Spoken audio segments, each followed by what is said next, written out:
Well, hello, everyone. Welcome back to the Vedic Astrology podcast. My name is Fiona Marks, and I'm delighted to be here with you today because we are going to return to an episode of the podcast from quite some weeks ago. We're going to be looking at astrology and the analogy of symphony music. And to help me, I have Catherine, Denise, and Desi. And each, in my mind, are bringing a special quality to today's discussion. And you're going to be part of our chit chat as the four of us get a chance to reflect on what was the meaning of this episode for us, what were the links and the insights. So, to put it all in context for you, I'd like to speak perhaps first about Catherine, who helped me to brainstorm my initial thoughts about astrology and music. She was generous enough to invite me into her garden. We were still kind of in COVID, I think. So we were sitting outside and we just thrashed around really basic ideas that I had about how different musical instruments related to astrology, how different parts of a symphony score related to different parts of people's lives. We talked about musical keys and a whole range of back and forth as we tried to work out what might fit and what really didn't work in the analogy. So, Catherine, can I ask you to be the first to introduce yourself and say a little bit about your involvement with music and perhaps your involvement with this episode? In the first place, I want to thank you for allowing me to be here with your audience. It's really a pleasure to talk about this. It's interesting because when I look at your world and what you do with Ayurvedic astrology, I see this incredible amount of complexity.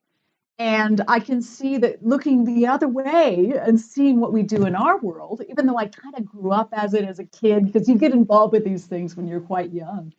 If you look at it as an outsider, I can imagine that what we do as symphony musicians pretty complex because there's all sorts of variables and factors, and the music itself is filled with complexity, with harmonies and with rhythms, and all the instruments themselves and how they work together and all of these different forces. It's a really interesting topic. And I love the way you are building this analogy between the two areas.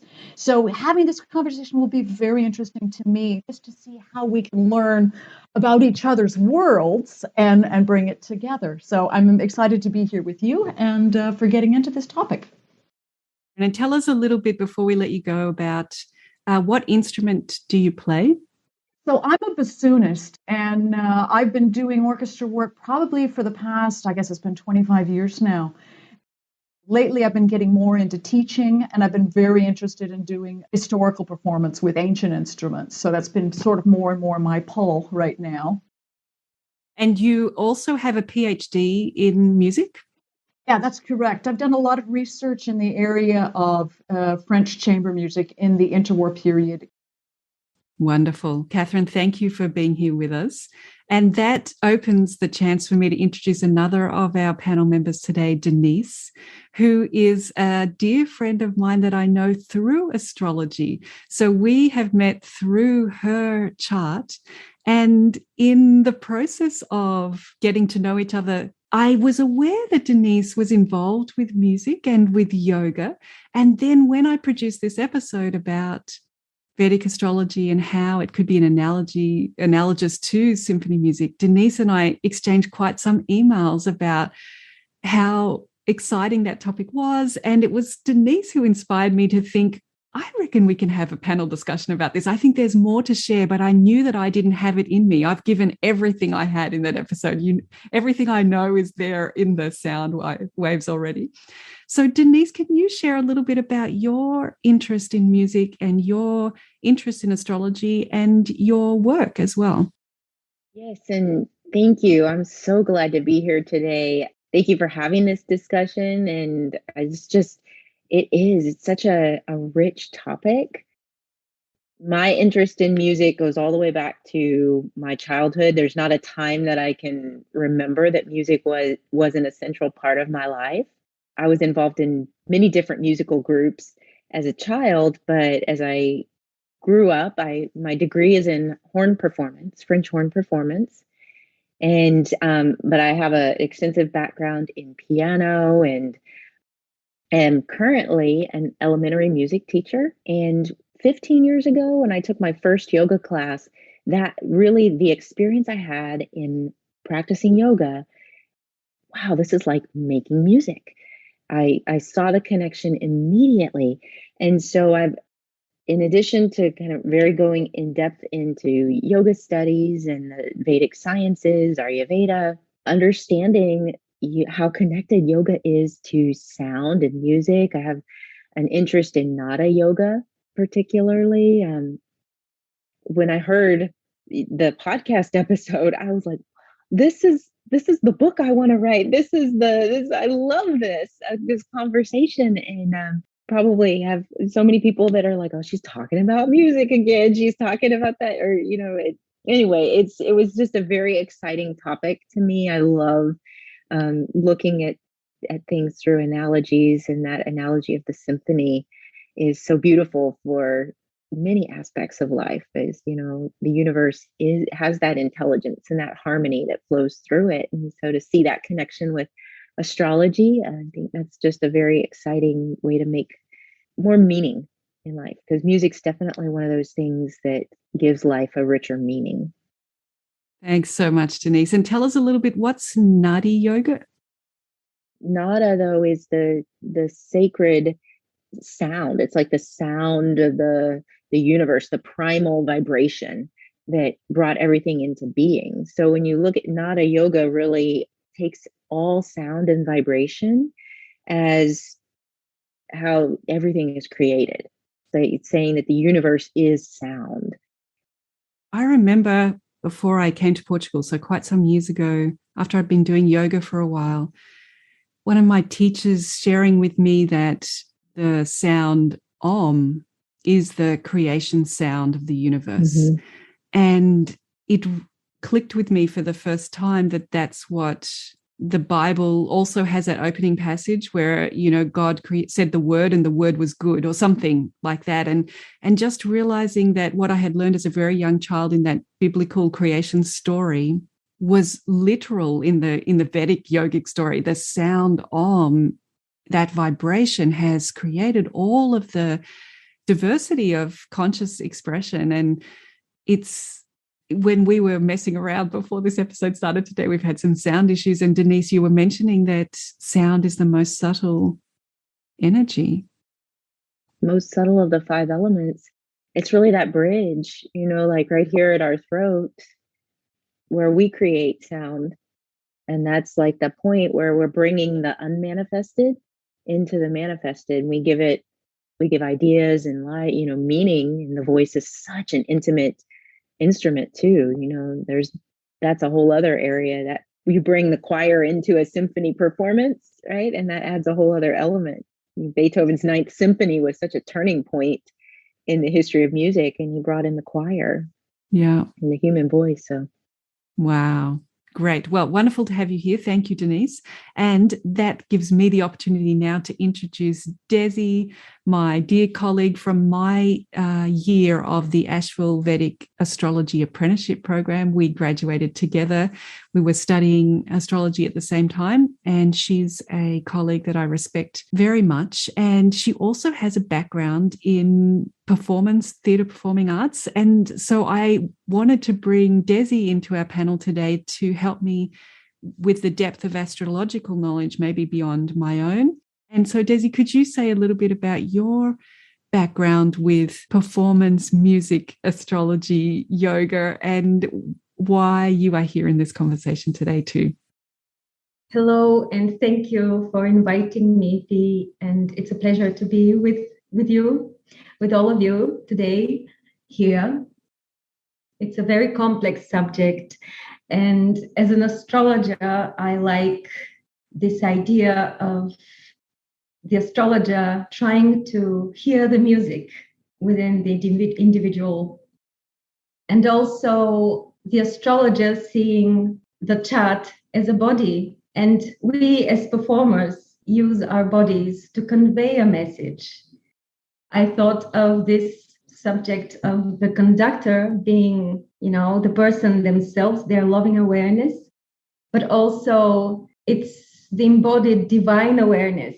So I like to think of astrology as a science which helps us embody our fuller selves, embody all of the planets, and in a way that, we serve our purpose. So that's how I think about it now. And it just stimulates my imagination. Now I'm thinking about the moon and rhythm. And usually when I research a chart, I'm thinking about music, not so much, but more I'm thinking of the rhythm of the seasons and nature. And now I'm trying to, take care of some plants, grow some plants at home. And it's similar to music. It has a rhythm. There's a rhythm in which this plant grows. There's a rhythm in which this individual whose chart we're looking at, there's a rhythm in which this person is moving in life, and they're acting in life, and they're putting forth their energies, their planetary energies into life. So yes, it just stimulates my imagination, and I'm grateful to hear everyone on this topic. Can I say something about the conductor? Do you know what I thought? I thought it was very interesting to hear that you're saying that it's the awareness of the individual themselves. And I'm thinking, the first thing I was thinking was, this is like God's fate. It's fate. It's the thing that pulls the strings. Yes. And that's the conductor. And we need to, do whatever we can to follow the lead of this conductor in order for the to work. But I like the thing because there's more power. It's more powerful to think of it as the person themselves and this awareness, right? Definitely. Yes. Yes. I didn't want to go down the track of saying that the conductor was fate because of exactly what you're saying. It's quite disempowering. But I think what I like about the analogy the way it is that imagine being the conductor standing in front of the audience without the score. So all of your instruments in front of you, they have bits of paper and things, and they're arranged in the way that they thought is laid out. But you yourself as the conductor, you don't have the score, and you're trying to make music, you're trying to make something beautiful, but you don't know what it's supposed to sound like. And I think that's where the going to see an astrologer then becomes quite useful, because it's like empowering that conductor with a score, so that at least as they look at that rabble of orchestral members who are of varying degrees of competency, at least they've got the score in front of them, if they've seen an astrologer, that they know the main movements of this or the main challenging parts of the symphony are in this area, whatever. So I like that part of the analogy too. I was going to talk about when you were talking about the keys of a piece of music, and historically in music, the emotions and the symbolism that would go along with these keys. Denise, as another musician, did you find this fascinating too? I did. And I actually, Fiona, when you cited that source, I have that printed out in some notes that I have, like that exact source. And so that's of great interest to me. I love that. Yeah, well, I can only honor Catherine. It's like we're passing around the kudos, but it was when I sat down with Catherine that she pointed out to me, in times gone by, the key that the composer used was meaningful for the audience. They automatically knew that I think of it as being like film genres. I'm in a romantic comedy movie, I'm in a horror movie, I'm in an action movie. It's like set them up to expect that this is the kind of territory we're going to cover. We've sort of lost that. We're not as tuned into that right now. A lot of the times, and Denise can back me up with this, is especially when we're writing for kids or we're thinking of what key to put a piece of music in, we do it because some keys are easier to play in than others. And but historically, they wouldn't even have thought about this. Like, who cares if having all of these finger movements are complicated for the musician? This is the key because this is the meaning that I want for the piece of music. So that was what was integral in the thought of the composition of the piece. And yeah, I find that quite fascinating. And you were relating that into astrology by talking about, and excuse me, because this is where my technical knowledge fails me, but you were connecting this to the zodiac signs. Signs, that's it. The energy of the zodiac. And I think that it is very powerful, the energy of the zodiac signs. Desi and I both practice tropical astrology. So we're really talking about the space of the ecliptic. Each 30-degree space of the ecliptic has its own energy. And one of the ways that we see that come out is in the ascendants, where your ascendant is. So, for example, if you're an Aries ascendant, your voice, your speaking is going to be represented something about the sign of Taurus, because that's where the second house is. And so an Aries ascendant's voice will be empowered slightly by Taurus and Venus. Whereas, pick any other sign that you like, I don't know, Sagittarius, their voice is going to be connected to Capricorn and Saturn. And so a Sagittarius ascendant can end up saying things that are a bit dry or a bit sometimes arrogant, or sometimes don't go down so well, because Saturn is ruling this second space of the voice. And this reminds me of musical keys. And I'm always just in awe when I'm sitting with someone who really knows piano and they just transpose. And then they transpose again. And I don't know how they do that, but I guess that's what the astrologer does with all of these different ascendants, is we transpose. Where is the voice going to be? Where is the health going to be? Where are the enemies going to be? Where is the lover going to be? So we're transposing all the time too.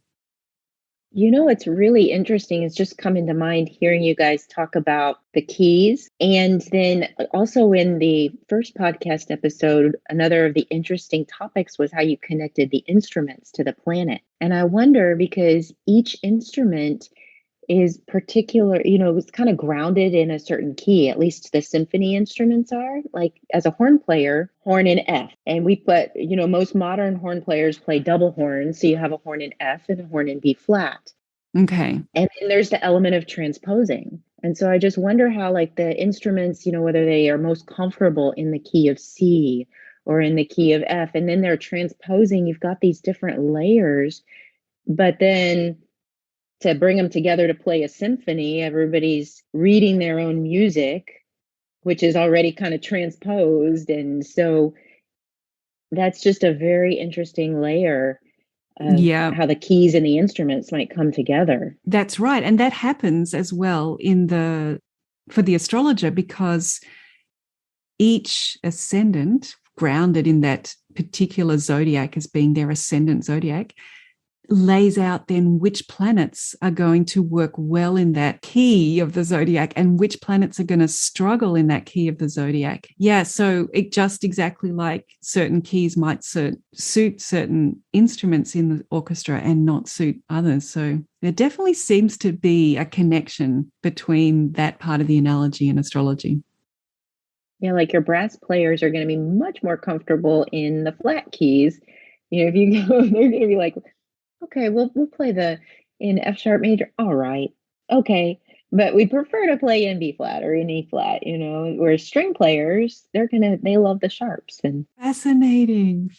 It's the same with the ascendants. We have planets that are auspicious and planets that are inauspicious. And with each ascendant, that mix kind of changes.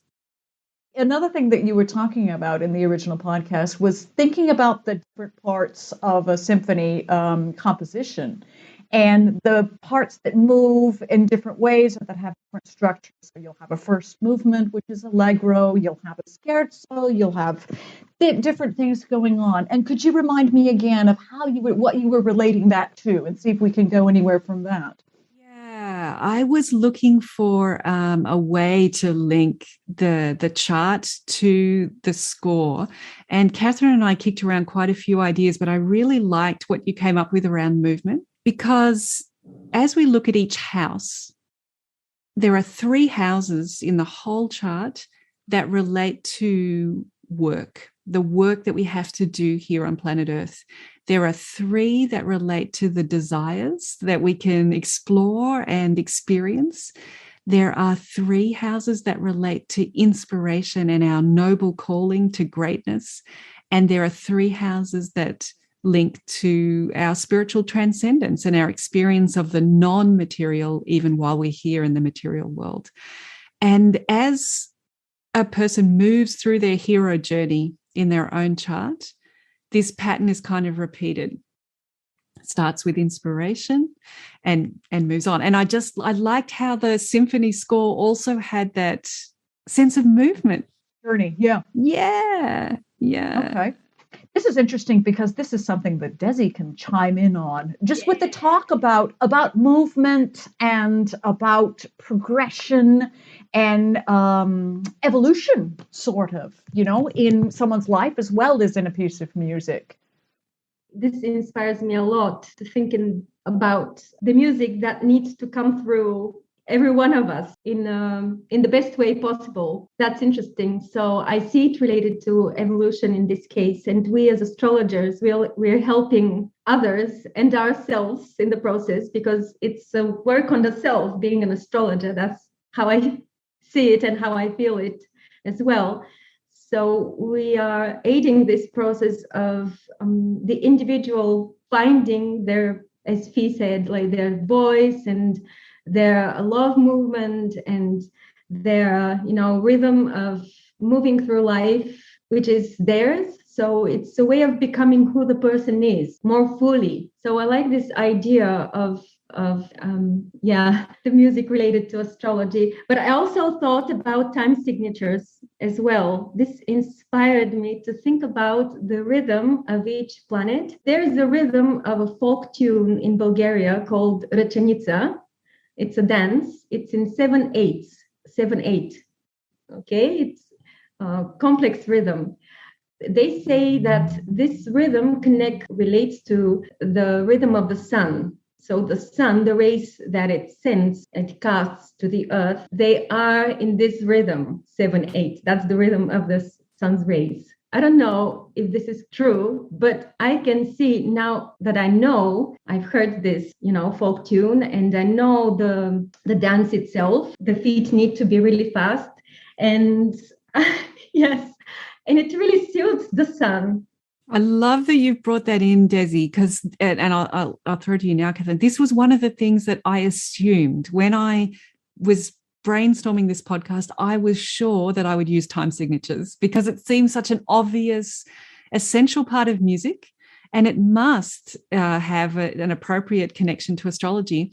But I just felt like I couldn't quite make that yet. So I love, Desi, that you're bringing in naturally in Bulgarian folk music the idea that 7/8 time perhaps relates to the sun. What got me interested is what Desi was saying about folk music and Bulgarian folk music, and hearing something that was in this complex sort of a movement being in the 7/8.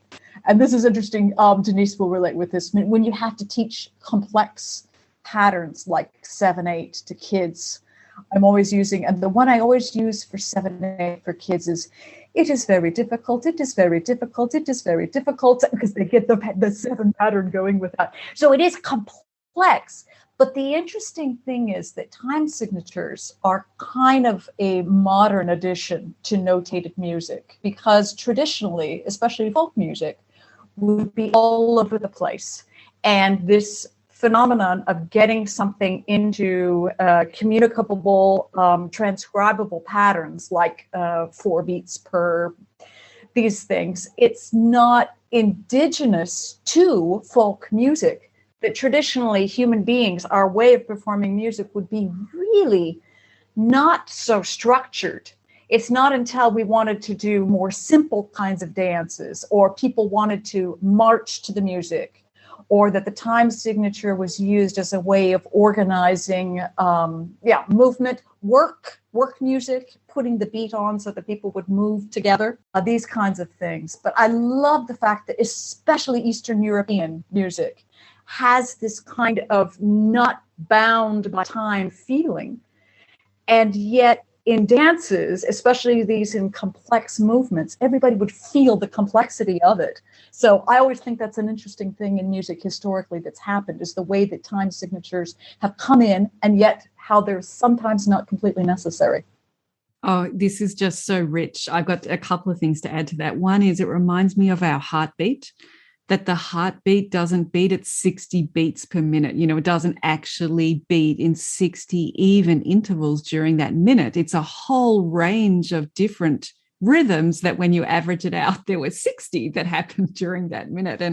And I think that really relates to what you're saying about a natural flow of music that's responding to the moment, the musicians, the message, the time that it's being, the context of the time in which it's being played. So I really appreciate what you're bringing in about that. Enforcing a written down time and signature is maybe a later addition to music. And that also brings me to, you know, we have lots of problems lining up the dashes.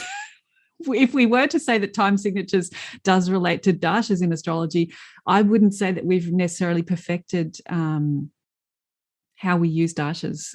So it's very interesting that you brought that up as an analogy. Did you have thoughts about time signatures, Denise?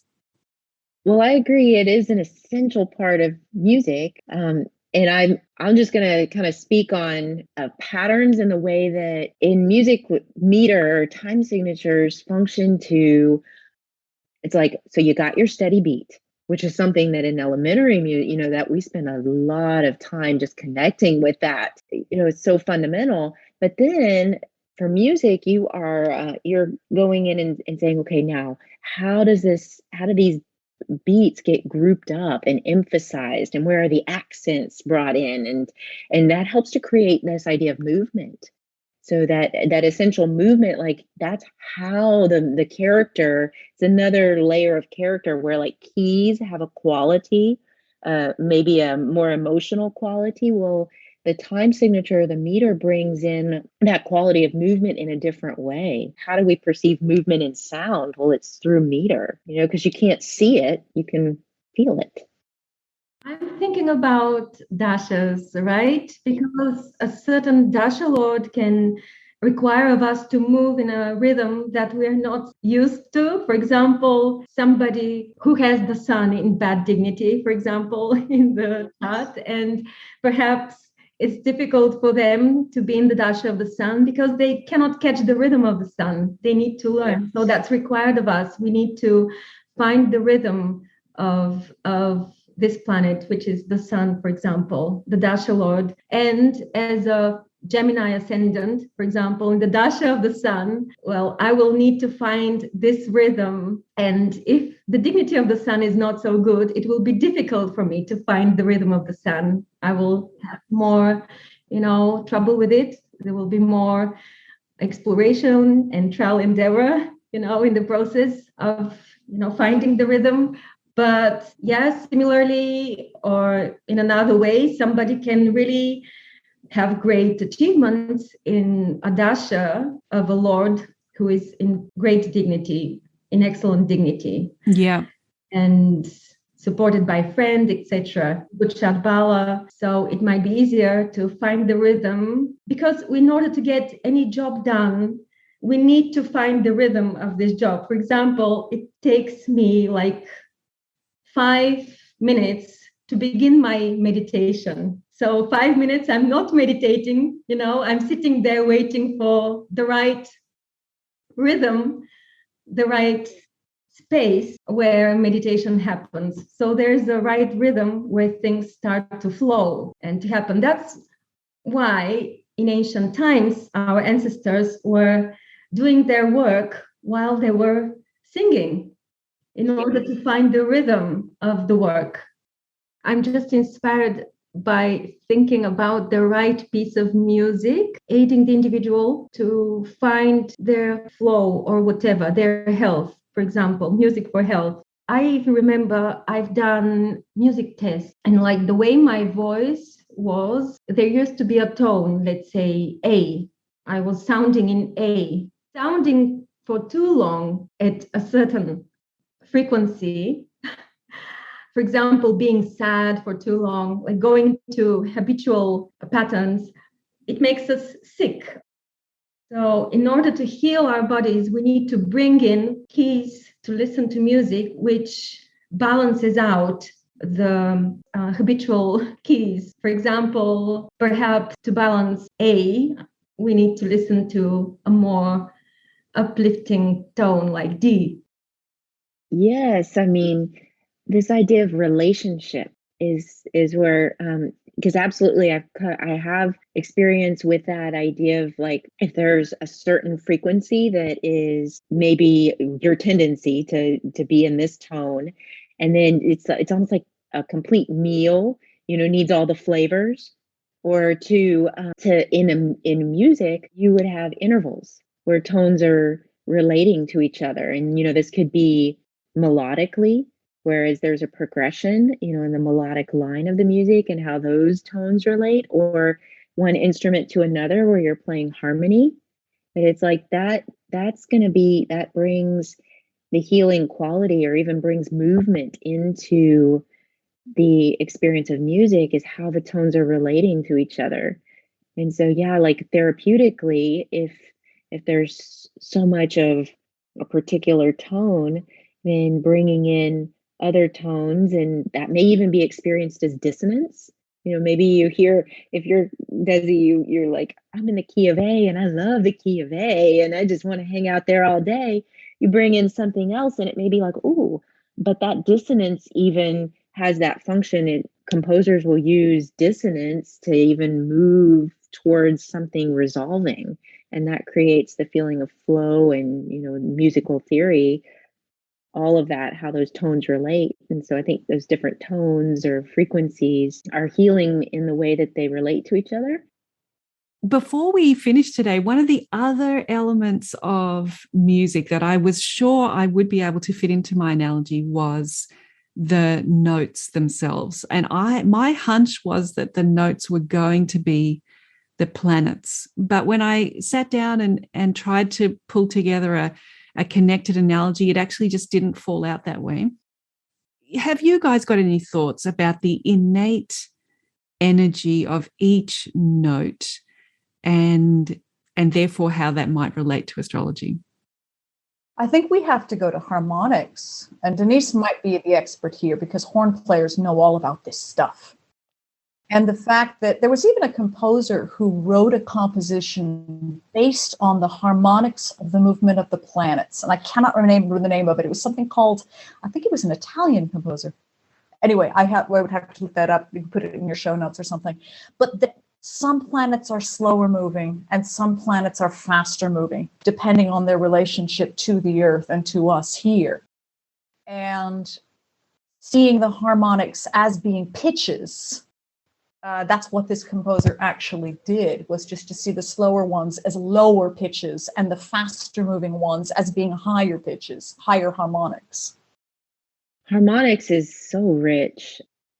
That's like the physics of how a brass instrument, for example, like for horn, which is considered, you look it up, it's, I believe, in the Guinness Book of World Records, is the most difficult, challenging instrument to play, depending on how you're going to define that. But the reason I think that horn has a reputation for being challenging to play is because of where it sits on the harmonic series. And it's easy to split pitches because of that. As far as the notes being frequencies, that does make, that makes sense. Lower frequencies, definitely slower moving. Also, why I didn't dive too far into that is because I'm Western educated. Whatever music education I have, is the octave of these defined 7 pitches in a particular relationship. But that's not the case across different cultures of music. Is it? There are different sorts of scales, different relationships of these. And before I knew it, I went, I'm not even sure where this analogy fits with astrology. But yeah, I just thought whether, is there something innate about C that is innately different to F, that is innately different to A, but maybe there isn't. I don't know. There's all sort of part of the whole because, again, like Denise would tell you, the C is in the sound of the F because it's the fifth partial. And there's a spectrum. If you're really going to break it down, like if you're going to, on an instrument, you can tune and you can bend those pitches. There's so many variables, right? I can shape it physically with my hand. We can adjust the embouchure. How you're hearing the sound, first of all, your own concept of the sound in your mind as a musician that really affects everything the most. So yeah, it really is like a spectrum. And then how the different notes relate to each other too. If you're, then you start to like in tuning those intervals. So yeah, it seems much more maybe to as a spectrum in relationship. I'll say one thing as an orchestra performer that there's this feeling that you get when you're in concert, you're in a rehearsal, okay, and you know that you've got the bass pitch of a chord, okay, because I'm a bassoonist, so I'm often like down at the bottom of the chord. And when you're holding that fundamental, and then you hear everybody coming in with parts of how you fit in together with the chord, and you're holding that fundamental, it's a really amazing, amazing feeling, because it's like you're part of this whole sound, but you're the roots. And it's really, really cool. And when everyone kind of comes together based on that pitch, it's this feeling of union that you get with the others around you that's really hard to describe. I can't say I've felt it with anything else in life, but being part of a sound like that is really cool. Do you find that it's like when everybody locks in tune, like it locks in, it's like when you're that fundamental and then everything else, the tuning just goes, and then it's like a physical feeling of you resonate with it, and it's like you start to learn how to feel the tuning more than just, oh, I'm going to flip on my strobe tuner and now I can, it's helpful to learn it, but it's something that you feel. Absolutely. I think your whole body feels it. I mean, you feel like everything kind of open up, and it releases everything. You are part of the sound. The body is part of the sound. Yeah, I think this is so inspiring. I don't know if our listeners have been following recently. There's been an astrology documentary series called The Changing of the Gods, and it's been over several days, and it's very complex, and it's talking about the pattern of Uranus and Pluto as they transit over periods of history and what happens. But in some ways, one of the main messages of this whole documentary series was that perhaps we're on the cusp of humanity's consciousness at the moment is perhaps on the cusp of realizing that we are members of the Earth Orchestra in that way, that the planet Earth that we're living on, we're not here to conquer it and to exploit it and to take things out of it to create skyscrapers or jet aeroplanes. We're actually expressions of the Earth. We're a part of a community of all the living beings, of other animals and plants, all in this amazing awareness experience of planet Earth. And what you're speaking about, Catherine, of having that sense of being the roots, that when you're playing that note that becomes the bass chord and then the other notes come in, one gets a visceral experience that I am one of the many. And we're beautiful, like we're existing on this harmonic frequency together. And I'm hearing what you're saying also on that level of humanity, that our consciousness is nearly big enough, to realize that everybody here on Earth, we could be playing together. We could be in the awe and wonder of the play of life on planet Earth. Well, it's really funny because I'm using the wrong terminology here, but we're all here for a purpose. We're all here to serve a purpose. And I feel that the purpose of those of us who are musicians is really important, because music in a lot of ways serves as a way for us to transcend the hard things that we're living right now. You can think of music and listening to music as being a way to escape, but it's nicer to think of it as a way to transcend, to rise above it. Because always I have this feeling is that when we're in this transcendent space, when we're out of this, that's when we can solve problems. That's when we can help to heal. And to me, performing great music, performing beautiful music is like putting out this healing balm on people's souls, just allowing that to be, because we need it. I think all of humanity needs it. And music it's not a physical thing. You can't see it, but you can feel it, and you can feel it in your entire body.